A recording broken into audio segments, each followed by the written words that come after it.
E aí, tudo bom? Fala aí, cara, beleza? Até que enfim a gente conseguiu aí essa data, hein? Difícil, É hein? verdade. Eu nem insisti nem nada, né? Pô, isso não.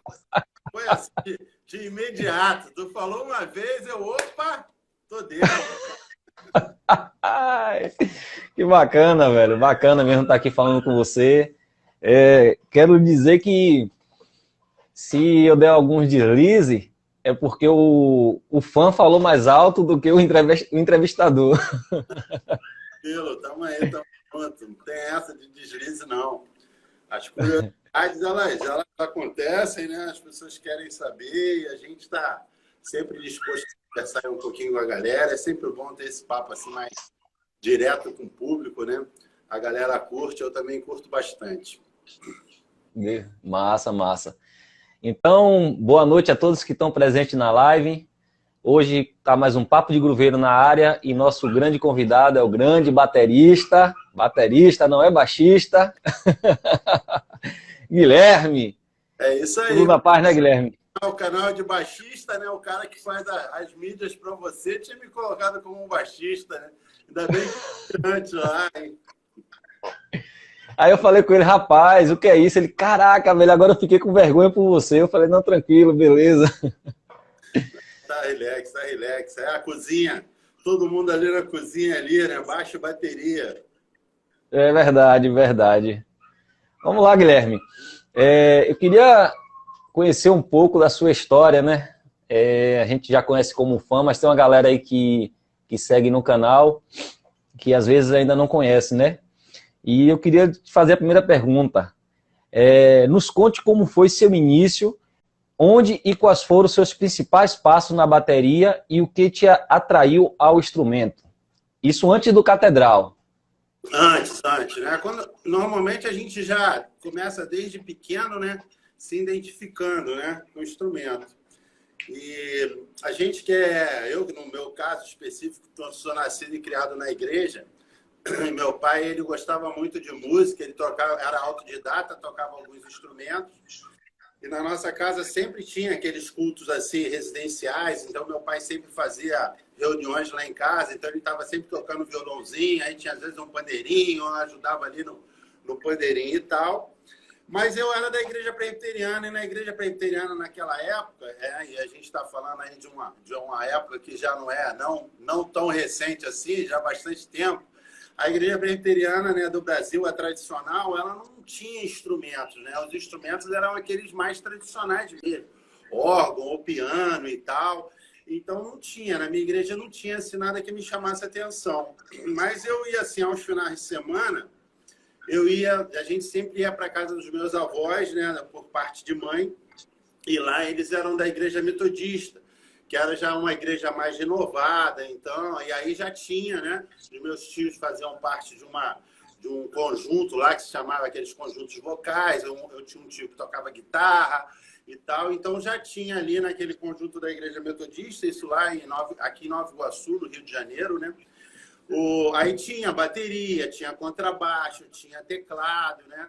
E aí eu já ia, todo final de semana eu já ficava ligado, eu tinha aí os meus 9, 10 anos mais ou menos, eu já queria ir para a casa da minha avó. Como meu tio trabalhava perto da minha casa, aí eu pedi a minha mãe para ficar na casa da minha avó, para poder ir no culto à noite na igreja deles, para assistir a galera tocando. A gente chegava cedo, porque tinha um ensaio, então eu chegava com meu tio, assistia o ensaio da banda, né? Lá do grupo deles, e depois ficava lá logo no primeiro banco sentado olhando o baterista, o cara que tocava e tal, que era o instrumento que já me chamava a atenção. E aí eu dormia na casa da minha avó, no outro dia vinha com meu tio, né? Então assim, eu comecei a me identificar com o instrumento. E aí, de tanto olhar, o cara que tocava a bateria lá era um cara maneiro e tal, tinha assim, uma paciência bacana, né? Aí, de vez em quando sobrava um tempinho, ele me dava algumas dicas e tal.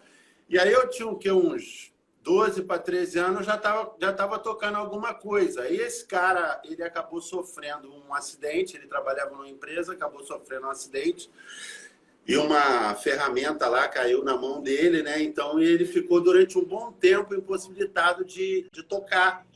E aí, como eu já conhecia praticamente todas as músicas que o conjunto tocava e tal, aí tem até uma foto no meu Instagram, ainda pequeno, garoto novo, ainda tocando bateria, era lá, junto com essa galera. Aí eu comecei a tocar com esse conjunto, né? Depois, quando ele se recuperou, aí ele passou a frequentar outra igreja e eu fiquei tocando com a galera lá desse conjunto da Igreja Metodista de Comendador Soares, que era um bairro aqui de Nova Iguaçu, também conhecido como Morro Agudo. A galera aqui da região, de repente, vai se identificar bem com esse nome. E ali começou. Aí, assim, eu tocava muito informalmente, era um lance mesmo só de hobby, né? De lance de curtição e tal. Até porque eu também já trabalhava. Estava olhando no seu Instagram ainda há pouco, você também, né, tem profissão, é arquiteto, né? Tem uma profissão fora a questão da música, né? É isso? Não, na verdade, Arquitetos é o nome da minha banda. Mas, na verdade, eu sou comerciante, eu então, sou da área de mercado e farmácia. então ele tá que nem eu também. Aí eu comerciante, só que na época ainda trabalhava com meu pai, né? Já desde moleque, desde pequeno, não teve esse negócio, teve moleza aqui lá em casa, não teve moleza com meu pai, a moleza que eu dei para os meus filhos, só estudar, meu pai não me deu, não. Era estudar, ela estudava de manhã, depois ia para a loja, trabalhava até de noite, então já trabalhava, não tinha assim muito tempo para me dedicar ao instrumento. Então era um lance mais de hobby mesmo e tal. Até que um dia, aí tocando, aí começou aqueles lances de festivais e tudo, foi quando eu conheci o Kim, e aí a gente se conheceu e a coisa começou a caminhar ali. O Júlio nem estava ainda, o Júlio era criança. Que bacana. Queria dar um salve aqui para a galera do Catedral na Veia, que já está aí na live. Tem uma galera aqui já comentando. Estão pedindo aqui um duelo com você e a Pozan. Ronaldo botou Catedral é a melhor banda de pop rock do Brasil. Alô para Marcos aí. Galera que chegou agora, boa noite. Aqui está o nosso grande batera de uma das melhores, da melhor banda do Brasil. Olha o fã falando, viu? O fã falou aí agora. Cara, eu não Catedral é simplesmente the best, amo vocês. A galera do Catedral na Via aí tá sempre parceiro com a gente aí na divulgação do nosso trabalho. E aí começa o Catedral como um projeto seu e de Kim, no caso, quando o Catedral inicia. Então, aí deixa eu contar um pouquinho essa história, assim, como a gente se conheceu exatamente, né? Depois eu saí, eu morava em Nova Iguaçu, nesse primeiro momento. Depois eu fui morar em Nilópolis, que é a cidade onde o Kim, o César e o Júlio já moravam, né? E na frente da casa deles tem uma igreja grande, uma igreja batista. Nessa época eu namorava uma menina lá, da igreja, já estava na igreja presbiteriana de Nilópolis, mas eu namorava uma menina de lá. E eu ficava lá na porta da igreja. Tinha um cara que estudava comigo, que era aquele meu parceiro de colégio, Toninho, que é primo do Kim. E aí a gente estava na porta da igreja conversando, esperando o culto terminar, né? Porque já tinha terminado o culto lá da outra igreja. O Kim veio subindo a rua, né? Aí o meu amigo esse meu amigo que estudava comigo, Toninho, falou: pô, Guilherme, vou te apresentar o meu primo. Ele compõe, ele toca, você também toca e tal, não sei o quê. E me apresentou a ele, ao Kim, na época. E aí era ali no início dos anos 80, acho que alguma coisa ali por volta de 82, 83. Tava aquele lance dos festivais e tal. Aí a gente comecei a bater o papo com o Kim, a gente se identificou logo de cara assim, né? O Júlio tá aqui na live, viu? O Júlio acabou de entrar aqui na live. Ah, é? Abraço aí, Júlio. Tuninho é uma figura, é o primo dele, figuraça.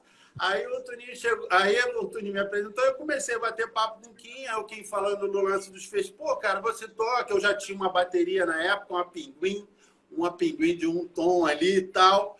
Aí eu falei assim, pô, toco sim, cara, vamos fazer qualquer dia desse aí um som. Aí um dia a gente marcou lá na casa deles, que eles tinham uma área legal lá, nos fundos da casa tinha uma edícula, então a gente ensaiava lá no início, né? E aí a gente começou a ensaiar para alguns festivais. Acho que nessa época, o Júlio, nem sei, devia ter uns 10 anos de idade, talvez, o Júlio, talvez até menos.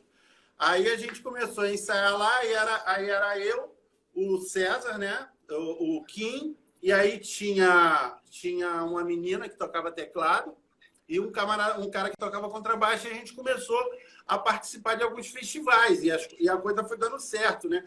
A gente botava uma música aqui, ganhava. Teve um festival que a gente colocou 2 músicas lá no colégio, eu lembro disso até hoje, e nós botamos 2 músicas, aí, pô, terceiro lugar, não era nem Catedral, não era esse nome ainda, né? Era FMY, acho que o nome da banda, porque tinha aquele lance de FMI na época ainda, um período ainda meio conturbado, e a gente eu acho que era isso mesmo o nome da banda, FMY, a alusão a FMI. Aí ficamos em terceiro lugar, e a gente ficou chateado, aí chamou o segundo lugar, quando chamou o primeiro lugar, era a gente de novo, então a gente ficou em primeiro e em terceiro no mesmo festival. Aí tocamos em alguns festivais que tinha repercussão nível nacional, que foi o caso da Petrobras, o Festival da Petrobras, e a gente foi para a final, ficamos entre os 3, eu não lembro até se a gente ficou em terceiro ou em segundo nesse Festival da Petrobras. Aí a coisa começou a fluir, entendeu? Daí, quando a coisa começou a andar, o pai do Kim foi transferido para São Paulo. Saiu do Rio de Janeiro, ele trabalhava no Rio de Janeiro, e foi transferido para São Paulo. E aí mudou com a família, eles foram para São Paulo, e eu até cheguei lá, teve um evento da empresa do pai dele, que a gente foi lá e tocou e tudo. Aí nesse evento da empresa do pai dele, os caras deram um contrabaixo, como participação, os caras deram, acho que foi um lance desse. Talvez o Júlio, em outra hora, possa te contar isso com mais detalhes, mas o que eu me lembro, acho que foi isso. Aí o Kim pegou o contrabaixo e levou para casa. Eu acho que o Júlio aí já estava com seus 12, 13 anos, por volta de 12, 13 anos, e levou para casa. E a banda praticamente se desfez, porque não tinha como naquela época, a gente, né, ainda não era uma banda conhecida. Um baixo e uma guitarra, o Júlio falou aqui, um baixo e uma guitarra. Aí o Júlio foi e começou a estudar com esse contrabaixo. Daí o pai deles, seu Joaquim, foi transferido de novo para o Rio de Janeiro. Aí, quando eles voltaram para o Rio de Janeiro, eu encontrei o César na igreja, novamente, lá na igreja presbiteriana de Nilópolis. Aí eu falei, pô, cara, e aí? Porque naquela época, 1-0 Goiás. Eu tô aqui, mas eu tô acompanhando o Campeonato Brasileiro. Ó. Apareceu aqui para mim 1-0 Goiás, sinto muito, mas eu tô contra o Bahia. Então, tô ligado. Eu não esqueci desse jogo, de marcar uma live para esse horário. Mas aí eu encontrei com o César na igreja, o César falou, pô, cara, a gente tá morando aqui de novo, meu pai voltou para o Rio de Janeiro, e aí ele tinha conhecido já o Glauco, que foi o tecladista que tocou com a gente nos primeiros anos da banda. Uhum.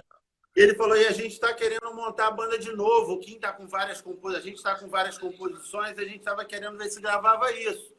E o Júlio está tocando. Eu falei, pô, o Júlio está tocando? O Júlio está tocando contrabaixo. Eu falei, pô, vamos lá, vamos ver o Júlio tocando contrabaixo, vamos montar a banda de novo. Aí nós montamos a banda e foi muito rápido, assim, entre montar a banda e ir para o estúdio, botar esse material que a gente tinha, gravar esse material que a gente tinha, não demorou muito. E também não demorou muito desse material gravado começar a tocar. Na época estava tendo um movimento grande aqui no Rio de Janeiro, estavam surgindo as rádios voltadas para o segmento gospel, né? Tinha uma televisão aqui, que era a TV Rio, que estava sendo lançada também. Então, eu tinha alguns conhecimentos, né, na TV Rio, eu tinha conhecimentos na rádio. Eu levei a fita para esses lugares, a música começou a tocar, essa música que você abriu aí a live tocando, né? Aí a música começou a estourar e outras músicas começaram a estourar do trabalho, aí a coisa começou a acontecer. Aí daí é a história, né? Daí para frente a história. Júlio colocou aqui que realmente a banda era FMI Y e que ele era um fã da banda, né? Ele ia para ver vocês tocando. Lembro, quando a gente ainda tocava com a primeira banda, eu acho que talvez o Júlio vai lembrar que o Júlio tem uma memória muito boa. A gente foi fazer uma festa de aniversário. Aí o Júlio ficou lá, cara, olhando, vidrado, a gente tocando e tal. Assim, o FMY, acho que tem muita influência no Júlio aí, hein? Talvez. É que o Júlio nasceu para ser contrabaixista, apesar que ele é Masterchef, ele é marceneiro, sabe, né? E tal. O Júlio ele se vira em todos os esquemas bem. Mas eu acho que tem muito da influência aí nesse lance dele, do FMY, aí na carreira do Júlio como baixista. Júlio realmente terminou agora um programa, né, que é a discografia dele, top demais, e já tá lançando um novo programa aí, que eu já tô aqui já esperando para ficar ligado. Galera que tá aí na live, pega no aviãozinho aí, manda pra galera aí que tá online aí, seus amigos aí, chama pro bate-papo aí, que tá top aqui, viu? Guilherme, e suas influências na bateria? Você, pelo que eu vi aí, você foi um cara que não teve muito tempo para estudar, né? Foi muito rápido que as coisas aconteceram na sua vida. Eu sou... O que foram suas influências e como foi assim, seu processo de aprendizado para você se aperfeiçoar? Cara, assim, as minhas... Eu não escutava, eu era um cara muito focado no lance da igreja, né? Eu não escutava muita coisa de fora, não. Quando eu te falei esse lance do comércio, que a minha família tinha nessa época, eram livrarias evangélicas. Meu pai tinha livraria evangélica. Então, eu escutava muita coisa do material evangélico, eu escutava o dia inteiro, praticamente. A gente não tinha muito acesso àquela época, muita coisa lá de fora, discos importados eram dificílimos de conseguir. Até rádio mesmo, lá em casa a gente não escutava muita rádio popular, mas eu gostava. Então eu tinha aquela referência, né? Para mim, a referência maior que me chamou mais atenção é esse batera que tocava nessa igreja, que era o cara que eu curtia, que era o fã e tal, que fez eu me identificar com o instrumento, né? E depois, como eu já tinha... Aí, como eu ganhei depois uma bateria do meu pai, que meu pai incentivava muito essa questão da música, né? Com os filhos, mas o único que acabou seguindo um pouco foi eu, porque os meus irmãos e a minha irmã nunca não tiveram assim, esse mesmo gosto pelo instrumento. Eu também tento fazer isso com os meus filhos.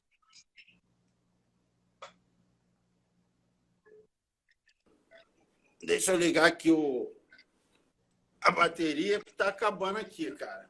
A bateria do celular. Meu celular aqui ele tá meio bugado. Vamos ver aqui.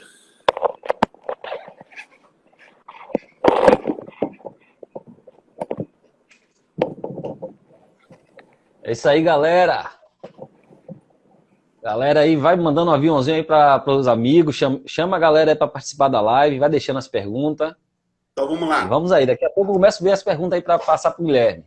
Então, assim, eu faço isso aqui também. Eu tenho esse meu cantinho aqui em casa, aqui, onde eu tenho bateria, tem violão, tem teclado, eu tenho uma bateria eletrônica, tem flauta transversa, tem flauta peruana, mini sax. Aqui eu também faço uma bagunça aqui e vou botando para ver se a molecada gosta. Meu filho toca guitarra, minha filha toca um pouquinho de teclado.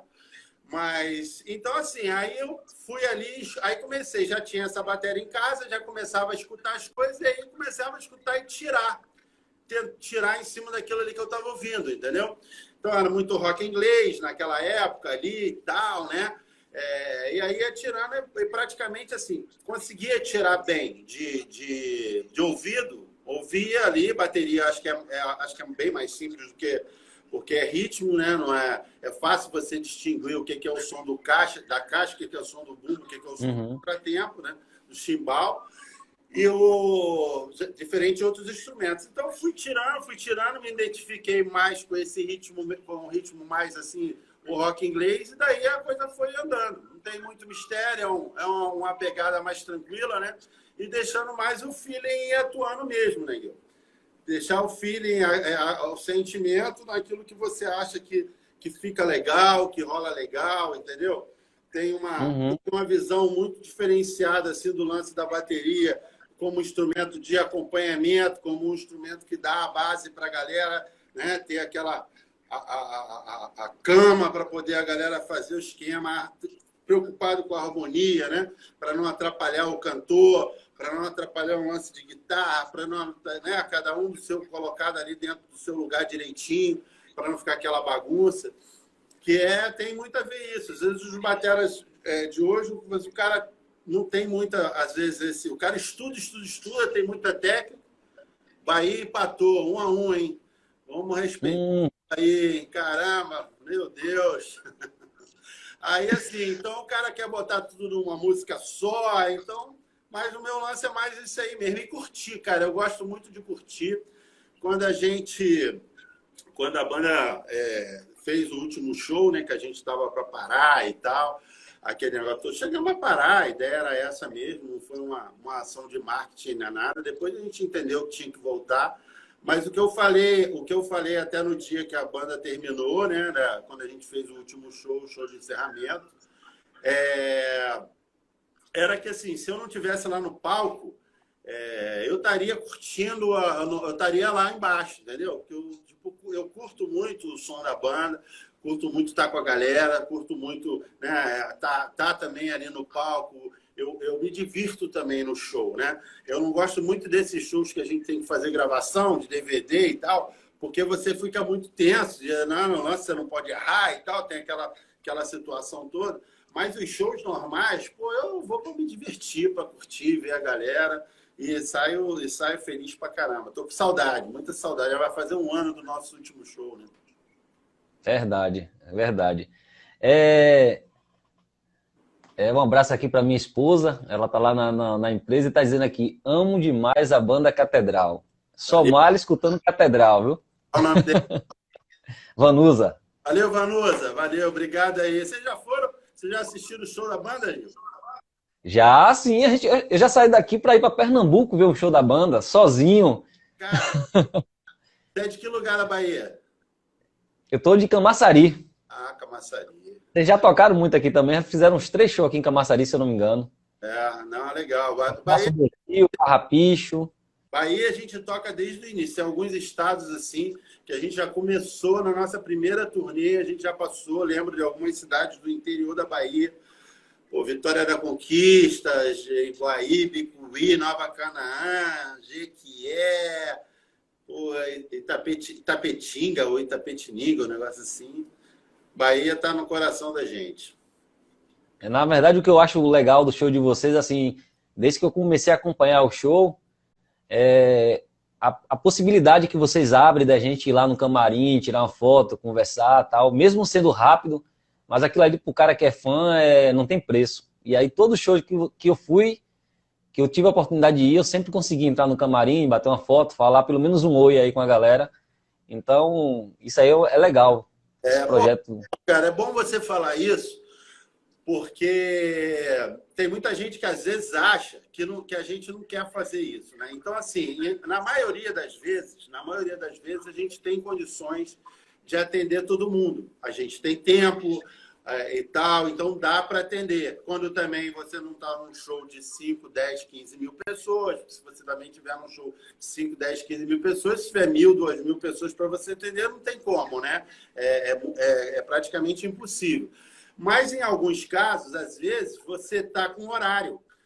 O show acaba, você tem que voltar, de repente, correndo para o hotel rapidinho, ou, às vezes, nem voltar para o hotel, desmontar tudo que está ali rápido, porque você tem que ir para o aeroporto, que você já está indo para outra cidade.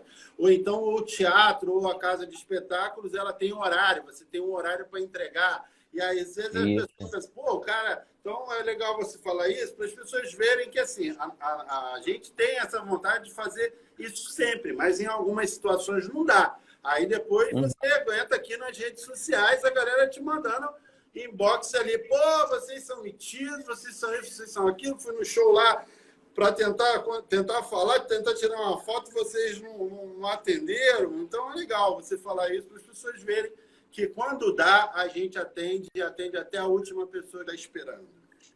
Rapaz, eu não vou mentir para você, não. Eu acho que não teve um show do Catedral que eu não entrei no camarim. Todos, eu mesmo rapidinho, mas eu consegui entrar. Já deixei até minha esposa gestante com o barrigão fora lá na Concha Acústica. Eu falei, fique aqui fora que eu vou lá entrar no camarim. Concha Acústica, Salvador?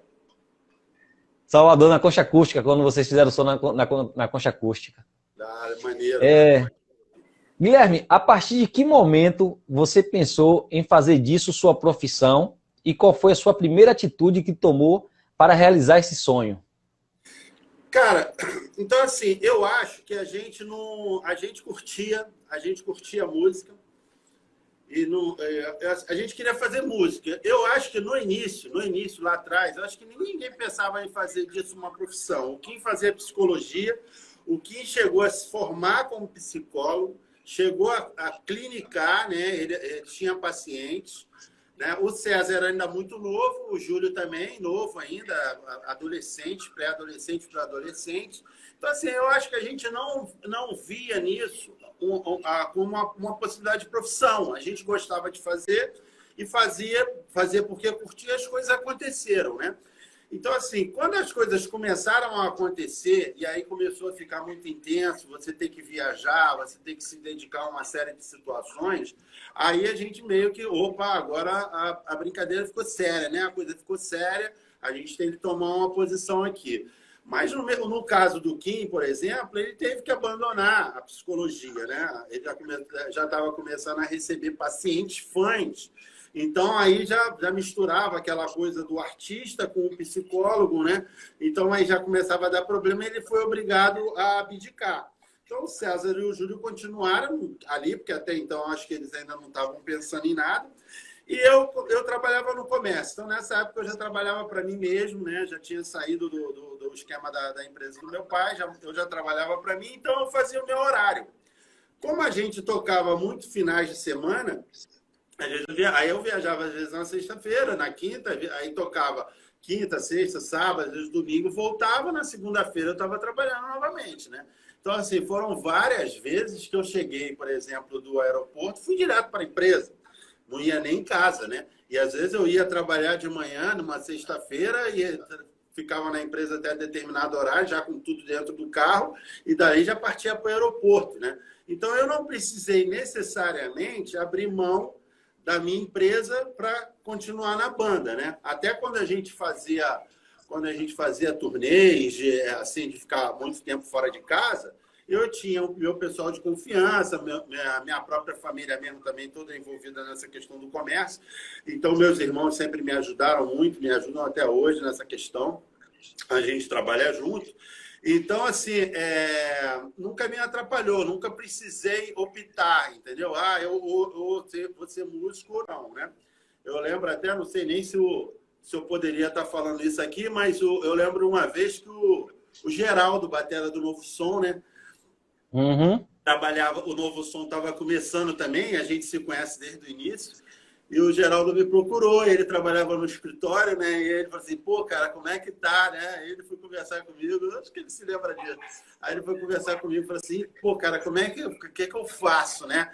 Troco o lance do meu emprego certo por um lance da música, que é um mal ou bem, queira ou não, é uma situação que a gente sabe que tem os seus altos e baixos. Uma hora você tá bem, outra hora já não tá tão bem, outra hora tá ruim. Aí eu falei, cara, aquilo que o teu coração tá pedindo, cara, você curte e tal. E aí daí ele saiu do escritório que ele trabalhava para se dedicar só com o batera do Novo Som mesmo, né? Então, assim, eu não precisei, graças a Deus, eu não precisei tomar essa decisão, né? Que eu acredito deve ser uma decisão muito difícil mesmo. Mas, no meu caso, graças a Deus, eu consegui conciliar bem. Eu vou quebrar aqui rapidinho. 23 BIM, eu acho que fala assim, BAIS, não sei. Guilherme, que música do Catedral você vibra mais tocar no show? Joab, aqui Paraíba, né? Não, Parnaíba, Piauí. Paraíba. Paraíba, é. Vou errado aqui. Parnaíba é o estado. Piauí tem Parnaíba. Assim, o que acontece? Cara, eu sou muito eclético, né? Tanto o meu playlist mesmo no carro, eu escuto de tudo, né? De tudo mesmo. Se for legal, eu escuto qualquer negócio. Então, assim, para mim, e dentro do esquema do Catedral, às vezes as pessoas podem ter uma ideia de que o Catedral tem uma linha específica, mas a gente tem uma gama de músicas, né? Lentas, românticas, rock, balada e tal. Balada. Baião, uma variedade muito grande. Então, assim, eu tenho, mas eu não tenho muita preferência, não. Tem algumas músicas antigas que eu curto muito, tem algumas músicas novas que eu curto muito também, umas ali de 10, 15 anos para trás. Então, assim, não tem assim, aquela música que... Mas eu acho que as baladas assim, mais pop eu curto mais, assim, na hora que está tocando, dá uma tranquilidade maior. Quando a galera participa e canta junto, e dá vontade de cantar junto também com a galera, são as músicas que eu curto bastante. Para você, o que é música e como o batera se encaixa dentro disso? Cara, música, assim, a definição de música, né? A gente sabe ali, ritmo, harmonia, melodia e tal. E a música, eu acho que ela é assim, fundamental, né, cara? A música, ela está presente em todos os momentos da nossa vida. Ela marca, né, muitos momentos. Às vezes você tem... E a gente vê isso muito no Catedral, porque o Catedral é uma banda que está com 32 anos, já estamos indo para 33 anos de carreira, né? Então, assim, então nós temos músicas de lá de trás que até hoje você toca e as pessoas falam: ah, pô, essa música marcou muito a minha vida numa passagem, num determinado momento da minha vida, né? Então, acho que isso aí, a música é o sentimento, é a coisa que pode te transportar, né? Transportar, de tirar, de repente, de uma situação de tristeza para uma situação de conforto, de alegria. Então, assim, eu acho que a música ela é muito importante nesse sentido, né? Qual é a outra parte da pergunta? E como e como a bateria se encaixa dentro disso? Então, Júlio estava me falando que você é um baterista diferenciado, que você sabe a hora exata de fazer uma virada, você sabe encaixar tudo certinho. Pois é, exatamente. Então, isso eu estava até falando anteriormente. Então, eu acho que tem muito isso, entendeu? Eu tenho um pouco essa preocupação, assim como quando eu estou escutando as músicas, eu tenho essa preocupação também de entender cada situação e cada coisa da música ela tem o seu momento, né? Então, assim, no feeling, e é uma coisa que você não estuda isso, às vezes você tem ou você não tem, a hora de você entender como aquilo ali cai dentro da música, entendeu? Como o andamento daquela batida, como uma determinada virada, ou virada nenhuma, entendeu? Às vezes é legal, às vezes você vai ver uma música só violão e voz, não tem bateria, não tem nada, e aquela música ela tá completa, né? Então eu tenho muito essa preocupação mesmo de segurar, até porque também, né, cara, eu toco numa banda que você tem, assim, tinha praticamente, o caso do César, né? Hoje a gente tem músicos também muito, muito legais, mas, pô, 2 músicos excepcionais na guitarra e no baixo. Então, você não precisa fazer muita coisa para preencher os espaços vazios, entendeu? Tem muitas melodias aí, como é que fala aí o esquema do Júlio, aí a sequência de notas que o Júlio faz, a cadência que o Júlio faz, que tem um guitarrista que não consegue fazer ali, né? Então, assim, a música... E o Júlio também tem esse feeling muito grande, né? Aquelas melodias bonitas que ele coloca no baixo. Então, assim, eu acho que encaixa direitinho e fica tudo dentro do seu lugar, entendeu? Nossa. Júlio colocou aqui: música é a arte de combinar os sons de acordo com a variação de altura, proporcionando pela ela sua duração e ordenadas pela lei da estética. Fizeram aqui uma pergunta, sou nato: o que dá mais prazer? Olha lá, gol do Vasco com São Januário lotado ou um show do Catedral? Lhe pegou aí, viu? Lhe apertou. O cara pegou fraco, né? São duas paixões, né? São 2 paixões diferentes. Eu, assim...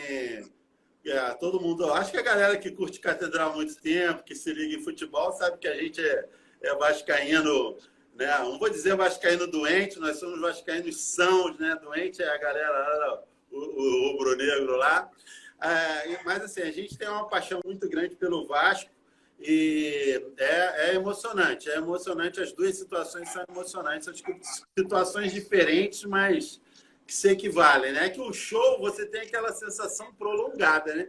Você tem aquela sensação de satisfação durante 1 hora e meia, 2 horas. Eu gosto aquele momento ali e atualmente a gente não tem, infelizmente, tido muito essa alegria, né? Tem sofrido mais do que tido alegria.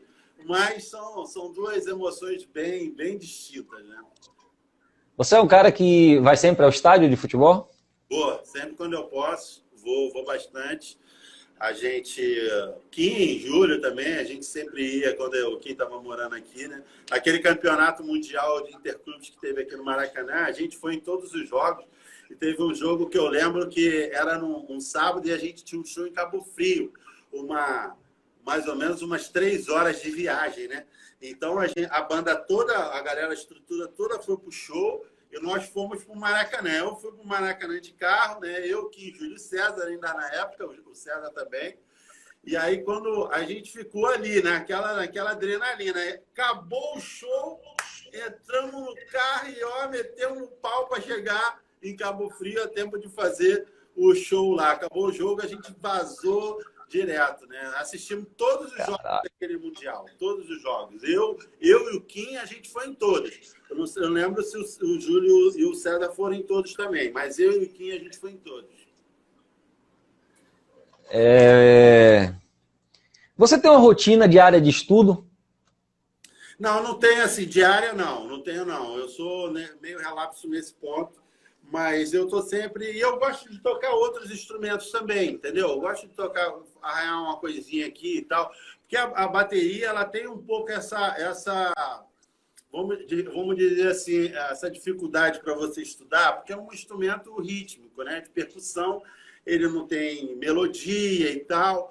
Então, é aquela coisa ali um pouco mais maçante, né? Você tem que ficar se exercitando e tal. Mas aí eu venho aqui pro quartinho, aí começo, aí faço um pouco na bateria, daqui a pouco vou pro teclado, toco, canto umas musiquinhas, pego o violão, volto para a bateria de novo, e aí eu vou nessa linha por aí.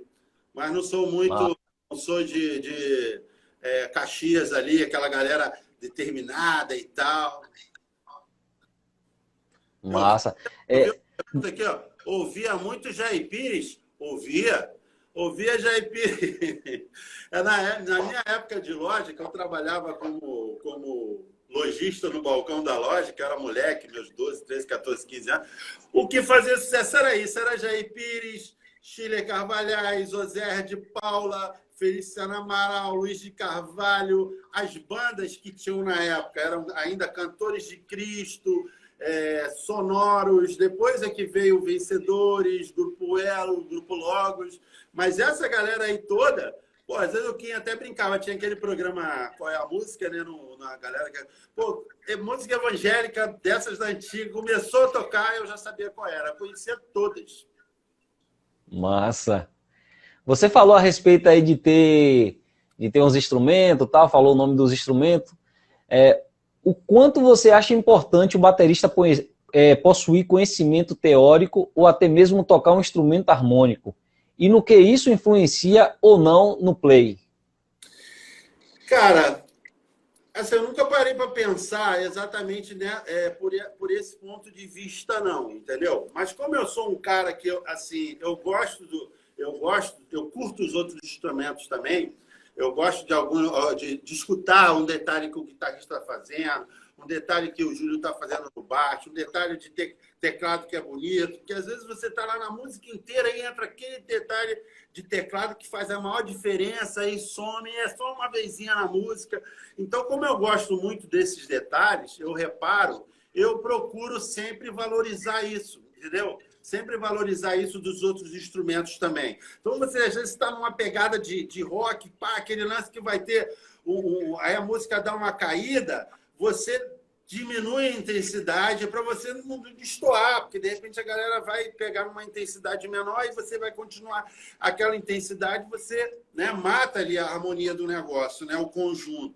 Então eu acho que talvez por conta disso, que aqui tem aquele cara que ele gosta de bateria, ele só gosta de bateria, não quer saber de outros lances, né? Mas nesse ponto eu acho que o fato de você curtir um outro instrumento, o detalhe que o instrumento faz, um lance de voz que o Kim às vezes dá um agudo ou um grave, que é bonito, que precisa você dar uma segura para aquilo ali sobressair e tal. Eu acho que é importante, sim. Eu acho que fica legal a galera se ligar nisso para ter uma referência, para dar uma referência para o público e, no conjunto, o público achar maneiro, curtir, né? O pessoal valorizar também cada detalhe da música.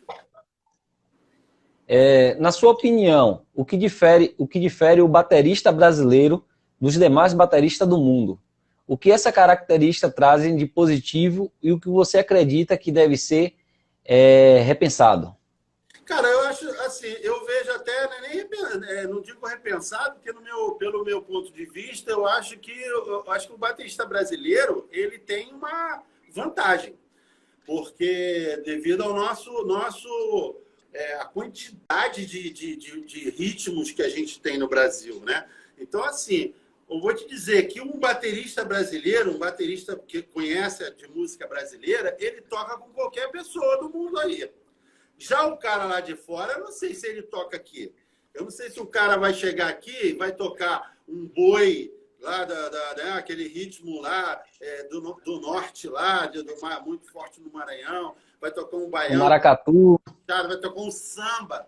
Botar o cara para tocar um samba, que é um lance mais, né? Aquele lance de quebrada, a acentuação do surdo e tal, aquele negócio tudo. Eu não sei se um cara lá de fora teria essa mesma facilidade. O batera daqui, eu acho que ele é igual músico de igreja, cara. Músico de igreja é a diferença para mim de músico de igreja com um cara que não é da igreja. O cara que é músico de igreja, você não sei se você é músico, você é evangélico de igreja. Sou músico. Entendeu tocar na igreja, meu irmão? Violão. Ele toca com qualquer pessoa, sem nunca nem ter ouvido a música, porque na igreja você é obrigado. Chegou a irmã lá, vou cantar uma música aqui, a paz do Senhor, vou cantar aqui em nome de Jesus e tal, e começa a cantar e você tem que correr atrás. Né? Verdade. Esse cara, ele tem uma escola que muita gente que estuda anos, às vezes, numa escola de música, ele não tem. Que é ali a coisa do ouvido, ele vai treinando o ouvido, Bahia 2-1. Ai, meu Deus, tá difícil, hein?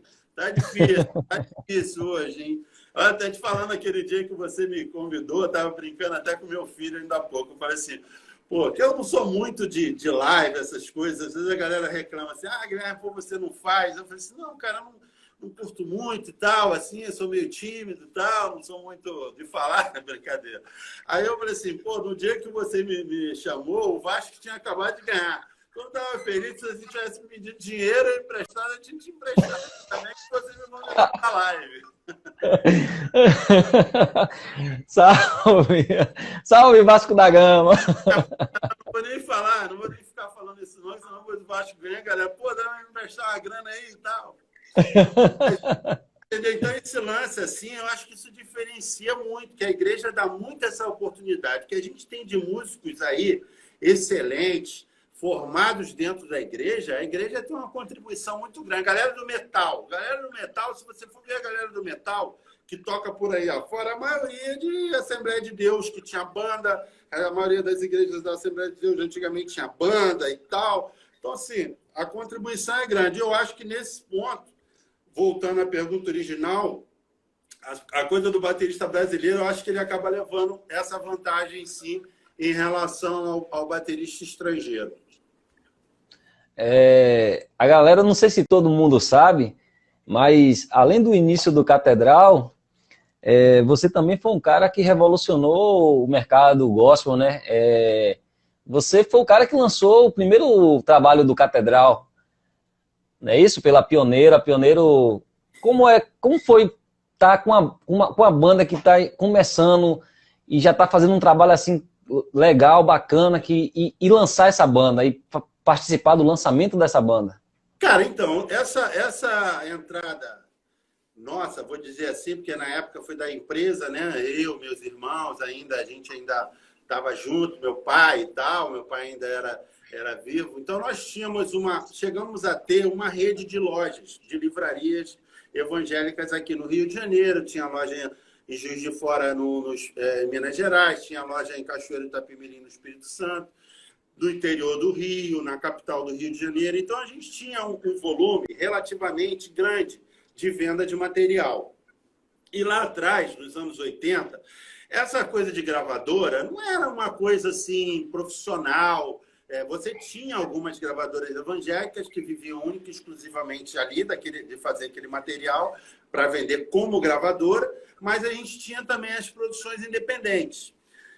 Como a gente tinha um volume de venda grande de alguns cantores da época, surgiu uma oportunidade para a gente gravar alguns. Aí começou a surgir a oportunidade para a gente gravar alguns cantores da época que faziam bastante sucesso.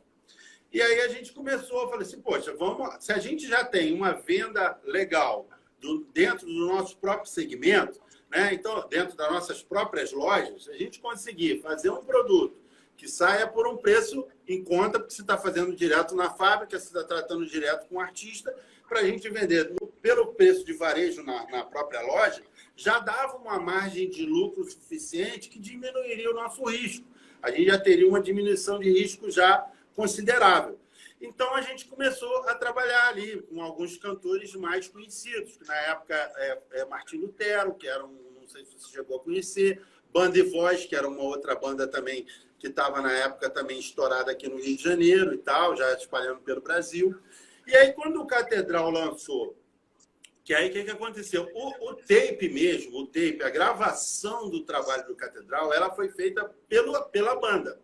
Éramos 5, o seu Joaquim lá bancou a parte de 3, eu banquei a minha parte, e o menino que era nosso tecladista bancou a parte dele, para a gente gravar, botar o material na fita.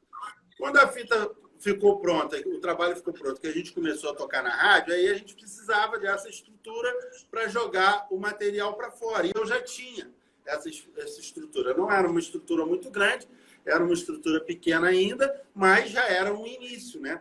Então, aí a banda pegou, a gente sentou, negociou, a gente comprou a parte que era dos meninos, dos outros integrantes da banda, e a gente foi produzir, aí na época, LP ainda, né? Aí fomos produzir o LP,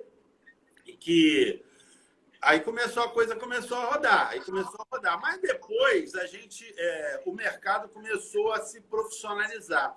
Começaram a surgir, como eu falei, as rádios. Aqui no Rio começou a televisão. E aí o mercado de LP, muita venda. Aí veio o CD, que foi um outro boom, né? Que vendeu também, que vendia muito, gerava muito dinheiro. Alguns donos de rádio começaram a montar as suas gravadoras, e aí na rádio só tocava aquilo que era da gravadora deles.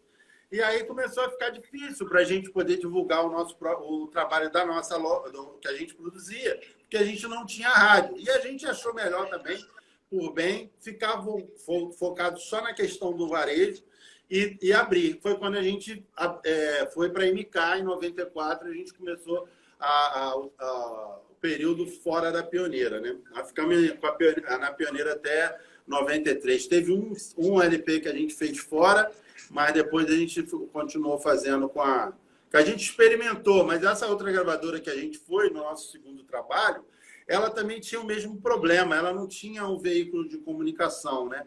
Ela não tinha onde divulgar, ela estava na mesma situação da Pioneira. Aí a gente achou melhor continuar fazendo a gente mesmo pela Pioneira. Depois, quando surgiu a MK, que aí sim era uma rádio, era uma gravadora que tinha uma rádio aqui no Rio de Janeiro, tem até hoje, que tinha um programa de televisão na época, que ia para o Brasil inteiro, ou para grande parte do Brasil. Então, era a possibilidade da gente divulgar o nosso trabalho para o Brasil inteiro. Foi aí também que as coisas começaram a deslanchar com mais intensidade. Pela Pioneiro saiu Você, Catedral 3 está consumado? Você, Catedral 3 está consumado e ao vivo, 5 anos ao vivo no Canecão. Massa. Júlio colocou aqui, deixa eu ver se eu acho aqui. Guilherme contribuiu muito para a música gospel, lançou muitos artistas. A gente fez alguns trabalhos e tal, a coisa foi andando ali, mas acho que o nosso foco mesmo, ela sempre ficou focado, sempre foi mesmo voltada para a questão do varejo, né? E aí e dava muito trabalho, né? O artista é difícil. É difícil você trabalhar com um artista, cara. É difícil. A gente teve algum problema. Catedral não, sempre foi tranquilo. A gente sempre se deu muito bem e tal. Rapaziada tranquila, mas outros a gente teve problema. Não vale a pena você falar, nem nome, nem nada, mas a gente teve alguns problemas que não foram legais e a gente achou por bem sair desse mercado e ficar focado mesmo só na questão do varejo. Nossa. Uma lição que você aprendeu fora do palco e que leva toda vez que sobe ao palco. Caraca, difícil, né? Assim, cara, assim, eu acho que eu procuro ser, cara. Assim, quem me conhece na intimidade, eu acho que a pessoa vê que eu sou a mesma pessoa, entendeu? Eu sou a mesma pessoa o tempo todo, né? A gente tem uma relação assim muito boa dentro da banda. O Júlio é uma figura. A gente ri o tempo todo, né? A gente costuma dizer, a gente gosta de fazer piada, a gente perde um amigo, mas não perde a piada. É o tempo todo zoando e tal. E esse é o meu dia a dia também, assim. Eu sou assim, no meu trabalho eu converso, eu saio, às vezes eu passeio com a minha filha perto do meu trabalho. A minha filha diz, pô, você conhece todo mundo. Eu passo e saio falando com todo mundo na rua. Então, para bater papo, seja por conta do lance da banda, seja por conta da questão do trabalho, seja por futebol. A galera então me zoa, eu zoo todo mundo lá na questão do trabalho também, com esse lance de futebol na rua. Então, 2, 3 quarteirões de distância lá da loja.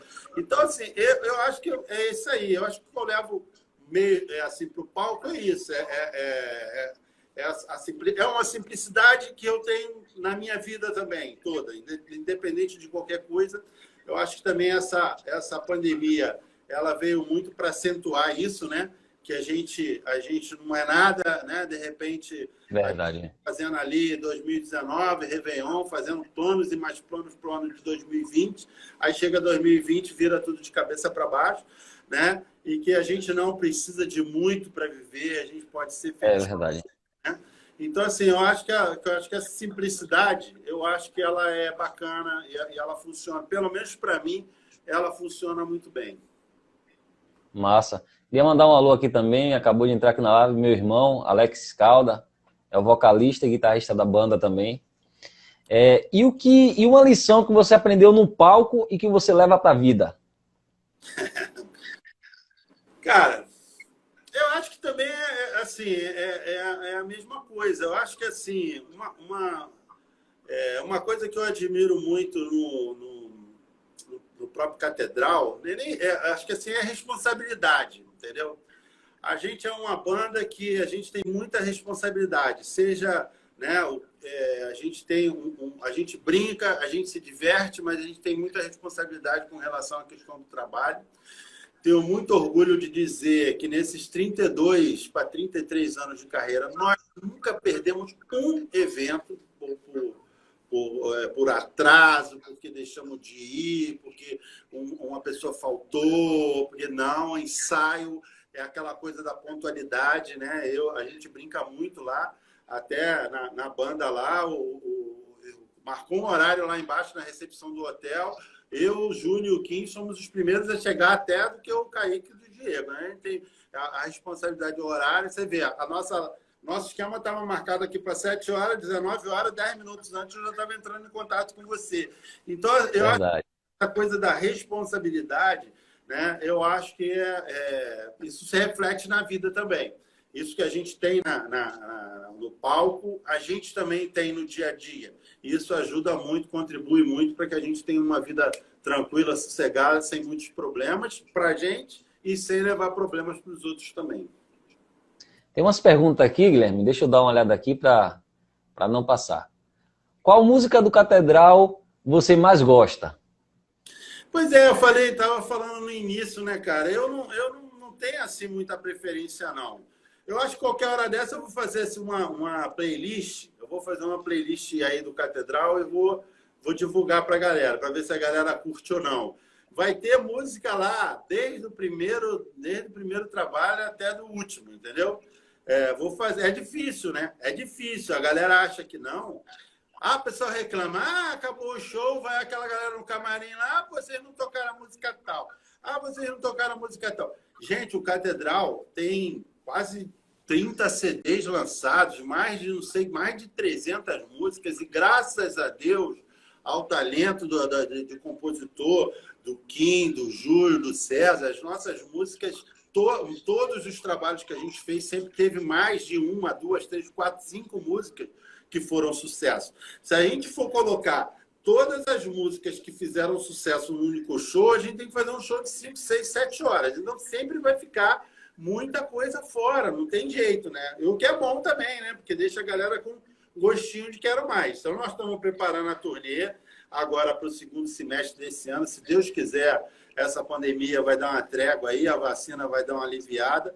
E a gente estava até conversando com eles hoje de tarde, né? A possibilidade da gente fazer já alguma coisa agora em abril, alguns ensaios, e de repente a gente até fazer um ensaio aberto aí para a galera conhecer, entender mais como é que vai ser a nossa nova turnê. Então, galera, fica ligado aí, porque de repente pode pintar alguma coisa aí nesse sentido aí para vocês assistirem. Alex perguntou aqui. Cadê? Deixa eu ver se eu acho aqui. Tem muita gente falando, graças a Deus aqui a galera está interagindo. Guilherme, qual CD da banda que você considera o álbum? Que eu considero? O álbum. O álbum? Cara, pô, tem, assim, são CDs, de repente, que marcam situações diferentes, entendeu?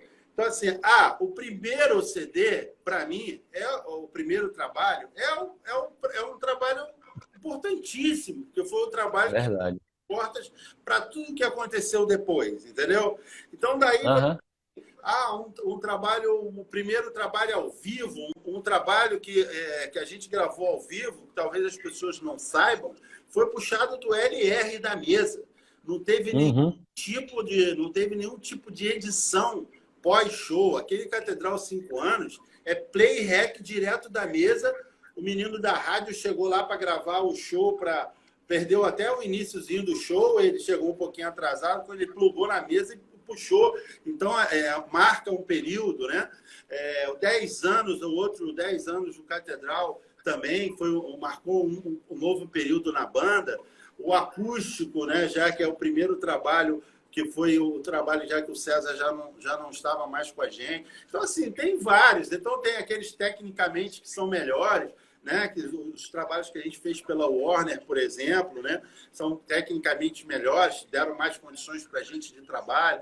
Mas eu acho que assim, em cada fase, cada álbum ele tem a sua participação, a sua importância, entendeu? Então eu acho que é difícil você falar de um trabalho. É como eu te falei, eu gosto de muitas coisas, muitas músicas.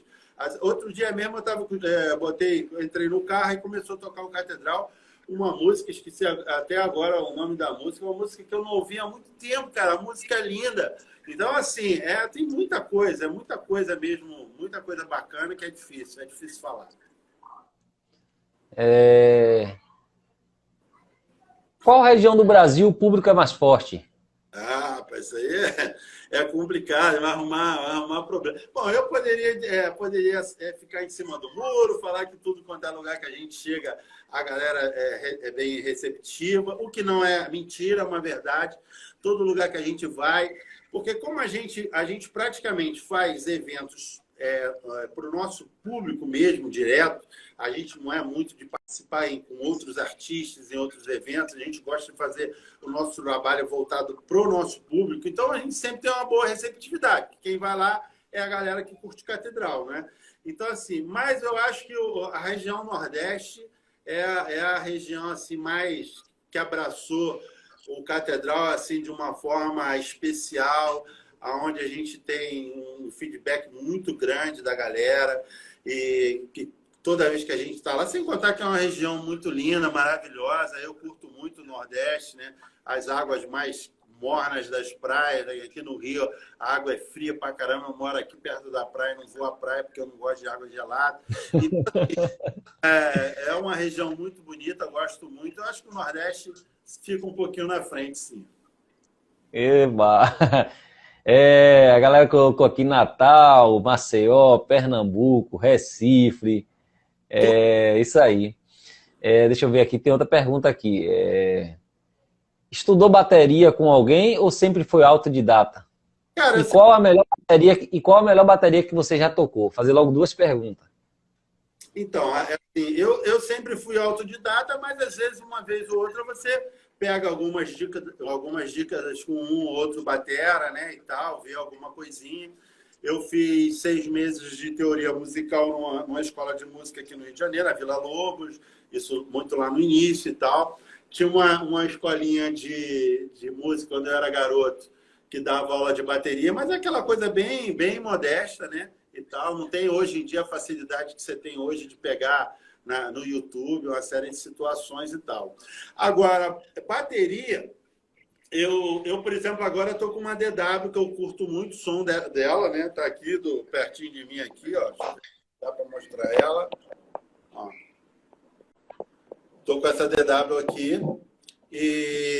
Mas eu tenho ainda, por exemplo, a bateria, a Yamaha branca, da gravação do Catedral, 10 anos. Eu tenho essa bateria. Essa bateria está comigo há 22 anos, para 23, né? Caraca! Exatamente. Relíquia. Eu gostava, teve uma época que eu gostava muito do timbre da Tama também, porque também nesses 30 anos a gente passou por algumas mudanças assim, né, de gosto da galera, né? Tinha uma época que a galera tocava com umas caixas mais agudas, né? Tinha hora que já tocava com uma caixa mais grave, agora a galera está curtindo uma caixa mais grave, com mais esteira, com menos esteira. Então, assim, teve uma época que eu curtia muito o som da Tama, mas eu tive Pio, eu tive Yamaha, a minha primeira foi uma Pinguim, né? Ela tinha um sonzão também legal.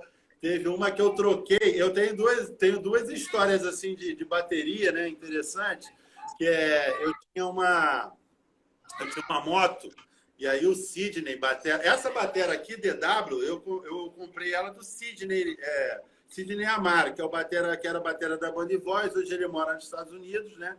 Se formou na Berkeley, batera de tal. Então, essa batera que eu comprei com ele também, essa minha última, que eu comprei. Eu tinha uma Pinguim, que era dele também, que tinha um sonsaço, peles importadas. Eu troquei numa moto. Eu tinha uma moto, ele queria uma moto, e eu troquei essa moto na bateria dele. E essa Pio que eu tinha, que foi a primeira, era uma Pio preta, que a gente viajava com ela, que ela fazia mais sucesso, porque naquela época tem que trazer um instrumento importado, era muito difícil de você conseguir bateria, então, nem se fala.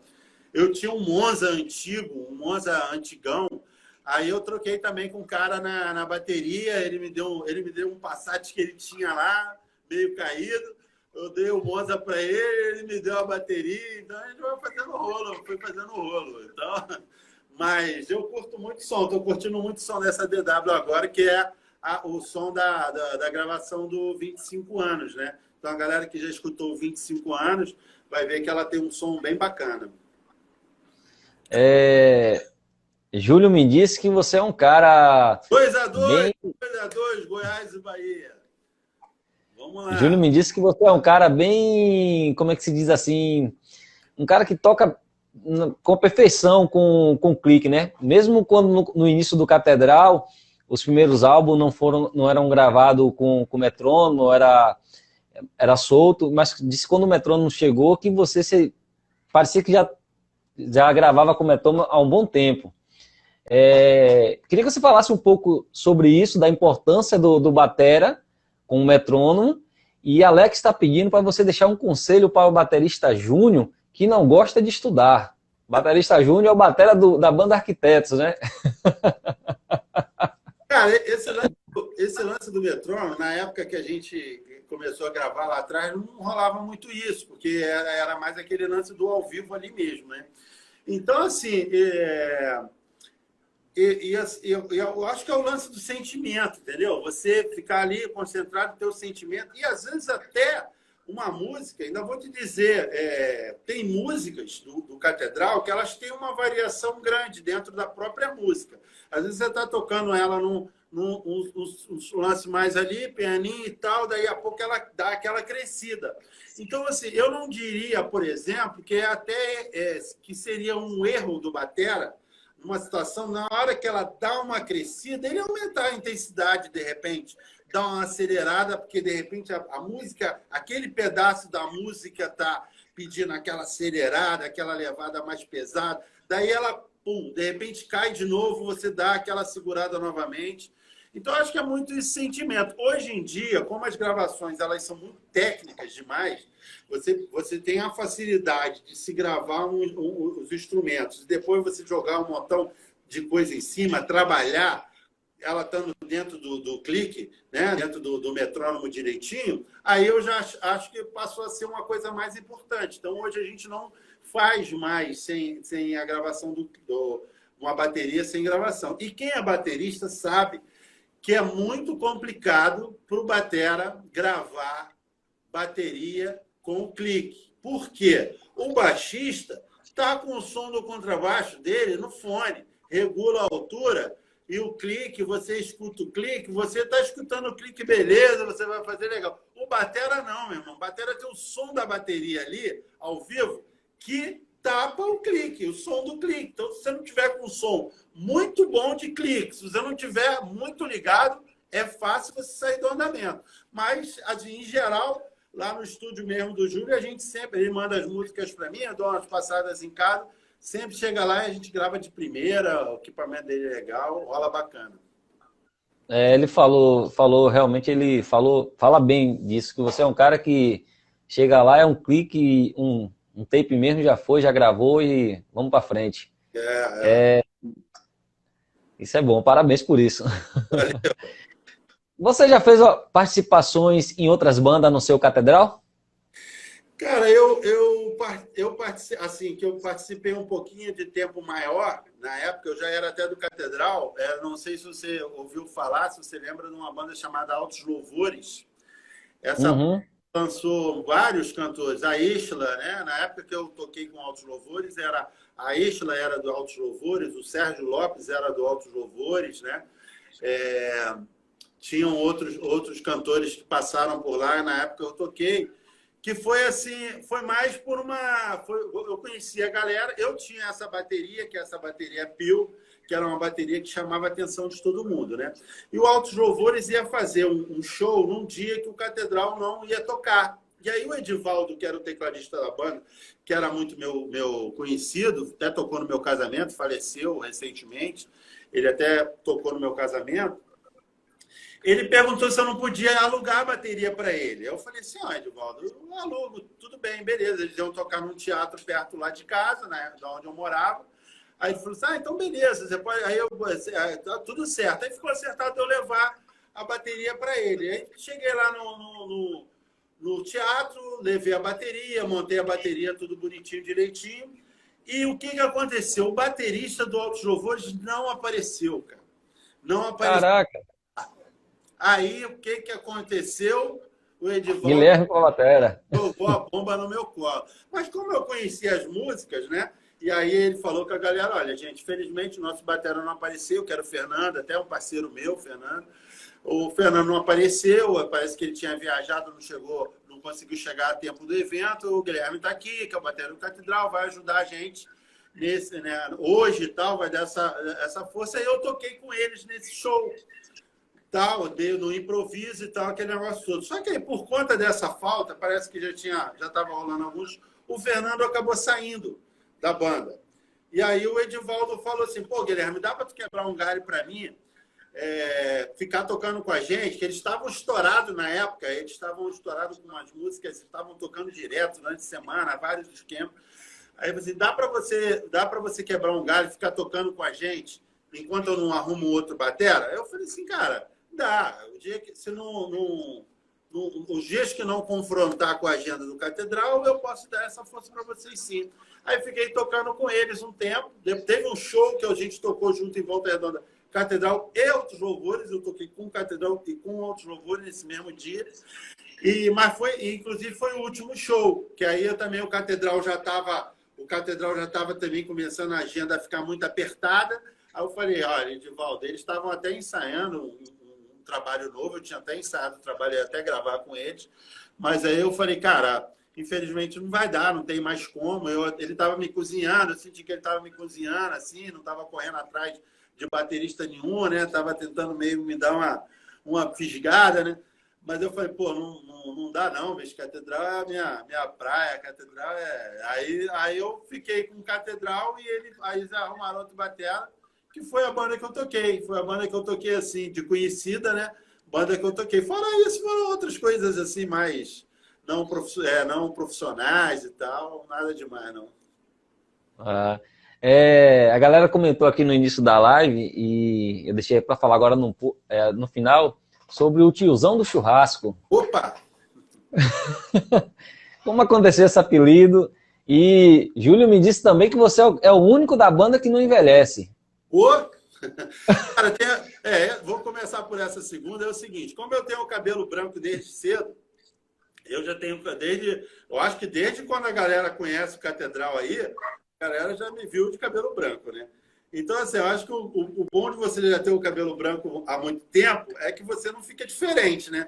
Quando o cara tem o cabelo preto, aí passa 2, 3 anos, a pessoa não vê a pessoa. Quando ela aparece cabelo branco, nossa, pô, caramba, alguém envelheceu pra caramba, ela tá com a barba branca, cabelo branco, que aí a pessoa leva aquele susto, né? Já no meu caso, não. Então, é a mesma cara, só engordei um pouquinho e tal, ganhei um pouquinho aí de massa gordurosa. Mas, agora, o lance do tiozão do churrasco foi justamente por causa disso. Você vê, quando a gente participou, se eu não me engano, do primeiro Rock Go em 2000. Isso já tem 21 anos, né? Já vai fazer 21 anos que a gente participou do primeiro Rock Go lá na MTV. Eu tinha 33 anos e eu já tinha o cabelo branco. Eu disputei um campeonato carioca, vou confessar aqui agora um pecado. Eu disputei um campeonato carioca de futebol de veteranos aqui no Rio de Janeiro, por causa do meu cabelo branco. Os caras botavam a minha idade acima e eu disputei como sendo mais velho. Era o gato mais velho. Ao contrário, né? Geralmente o cara faz o gato para ficar mais novo. Eles fizeram o gato para eu ficar mais velho, porque eu já tinha bastante cabelo branco, então parecia ser mais velho. Então, quando eu comecei... Aí no lance desse do Rock Go, aí o cara viu, cabeça branca, jogando bola e tal, aquele negócio todo, aí veio na cabeça dos caras muito sacana, né? Os dois muito sacana lá, o Marco Bianchi e o Paulo Bonfá, eles botaram esse apelido de tiozão de churrasco. Como a gente é gaiato, Júlia é gaiato, eu sou gaiato, quem é gaiato também, a gente não esquenta a cabeça com isso, a gente zoa. Aí os caras começaram a me entrevistar. Uma vez eu levei até o meu filho no futebol, aí eles foram chamar pelo nome o meu filho. O Gabriel tá. Eu falei, não, Gabriel não. Tiozinho do churrasco. Então, assim, como a gente não esquenta o negócio do apelido, a gente alimentou aquilo e acabou fazendo bastante sucesso. Acho que Rufus, o Lenhador, que era o apelido do Júlio, Kim Perninha e Tiozão do Churrasco, foram apelidos que se destacaram dentro, né, do universo ali do Rock Go, e a gente jogou lá durante 7 anos, né? Foram 7 anos participando dos eventos da MTV e tal, então marcou bastante. Eu curto. Bacana. Eu queria que você falasse assim, um pouco sobre o César e como foi gravar aquele DVD, foi o primeiro DVD de vocês sem ele. Cara, assim, o César era um cara muito maneiro. A galera que conheceu era um cara assim que tinha um coração de ouro. Não esquentava a cabeça para o dia de amanhã. Ele vivia, cara, graças a Deus, ele viveu assim, porque infelizmente ele não teve uma vida muito longa, mas os 33 anos que ele viveu intensamente, ele aproveitou muito, ele era um cara muito dinâmico, ele curtia, ele fazia as coisas. Então, assim, nesse ponto aí, ele era um cara maravilhoso, um cara paciente, um cara maneiro, e foi muito difícil, cara, foi muito difícil fazer aquele trabalho. depois que o César faleceu. Foi muito difícil mesmo.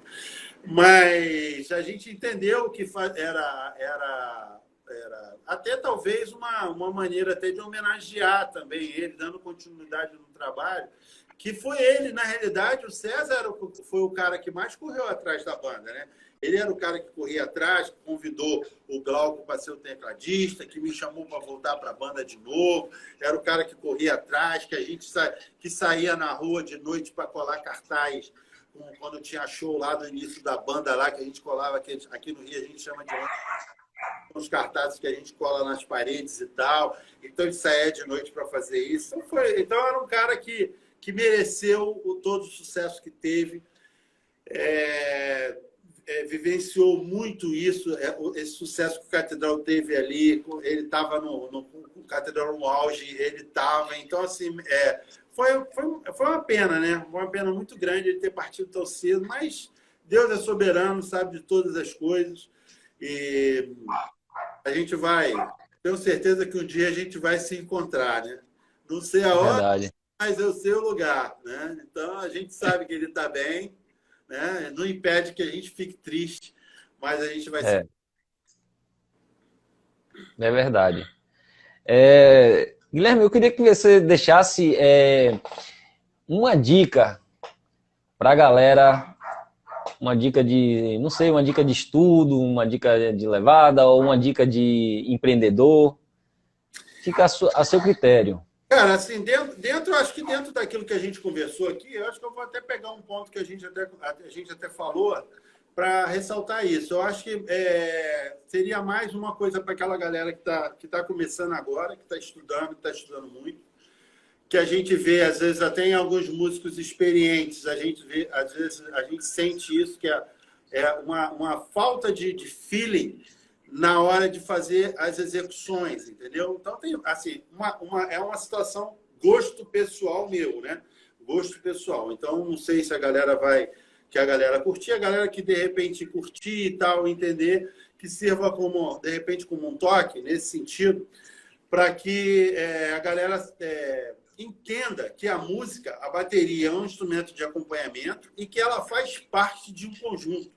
Ela não é sozinha, né? Então, assim, ela é muito bonita quando ela se adequa aos outros instrumentos. Então, o cara está estudando hoje, está fazendo aquele montão de virada em casa e tal, aquele negócio todo, e às vezes ele vai para o show e ele quer botar tudo que ele aprendeu em 6 meses, 1 ano, ele quer botar em 1, 2 músicas. E aí fica aquela, com expressão da palavra, fica aquela cagada, né?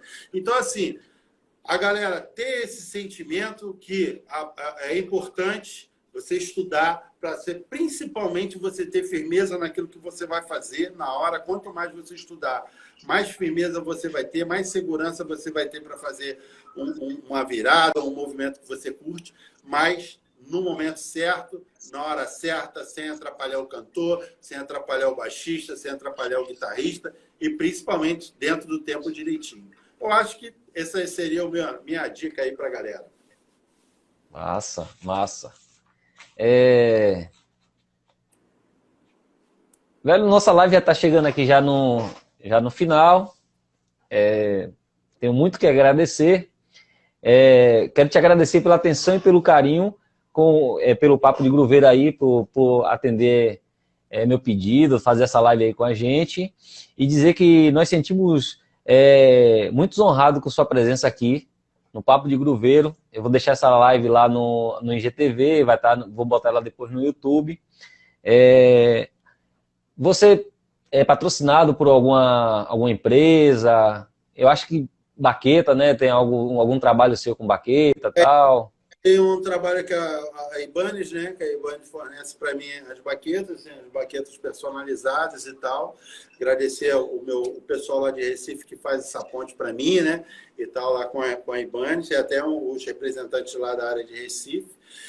E agradecer a você, cara, também. O papo foi super maneiro. Você é um cara super gente boa, paciente pra caramba, né? Se eu soubesse que ia ser tão maneiro assim, a gente já teria feito há mais tempo.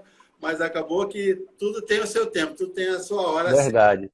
Foi super bacana, curti muito. Um abraço aí para todo mundo que curte aí o teu Instagram, YouTube e tal. E vamos ver se a gente se encontra aí, cara. A galera tava pedindo aí um groove e tal, não sei o quê. Numa hora que a gente estiver por aí, por Salvador, pela região aí da Bahia, vai ver se a gente se encontra, faz alguma coisa, faz uma brincadeira junto aí, vai ser legal.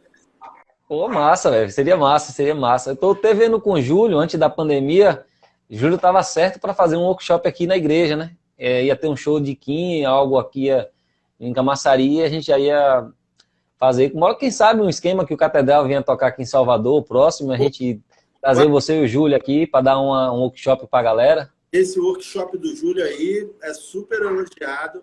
O Júlio é um cara que tem não só um talento muito grande para executar, mas ele tem uma didática muito boa. Ele é engraçado que no início, né, no início do Catedral, a gente tinha muita dificuldade, né? Tanto eu quanto o Júlio, a gente tinha muita dificuldade para falar no microfone, né? Chegava a ser engraçado. E hoje a gente vê a evolução, a nossa evolução e principalmente a evolução do Júlio. Então, assim, a gente vê hoje o cara totalmente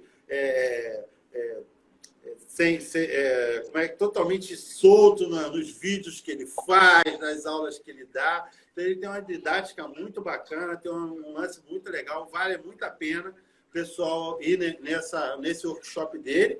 E também o material que ele tem. Ele tem um material de estudo também dele, mano, de método muito legal, muito legal. Você estuda com ele, você sabe, né, que eu não estou falando aqui da boca para fora. Então, assim, vale muito a pena. Se puder levar ele aí para fazer um workshop aí ou em qualquer outro lugar do Brasil, vale muito a pena. O cara é fera mesmo. Sou fã número 1. Como o Guilherme falou, realmente, temos que deixar aqui. O Júlio está com um grande curso aí de contrabaixo nos stream e acho que, se eu não me engano, tem uma plataforma, tem um grupo do Telegram que já está falando diretamente com ele. Posso dizer que o cara que estuda com ele vai ter um crescimento legal, porque eu estudo com ele e meu crescimento está sendo, graças a Deus, dá para ver a evolução no dia a dia. E fora que é um cara top. Velho, eu quero dizer que foi um prazer realmente estar com você. Teria muito mais coisa para a gente perguntar, mas eu sei que tem um tempo necessário para a gente fazer a live, tem que descansar, a sua família também, tudo. Muito obrigado mesmo, de coração. A Banda Catedral, não só para mim, mas eu creio que muitos que estão aqui na live faz parte das nossas vidas, né? De todo o processo assim, são músicas marcantes, música que faz parte de quando a gente estava começando a namorar com as esposas.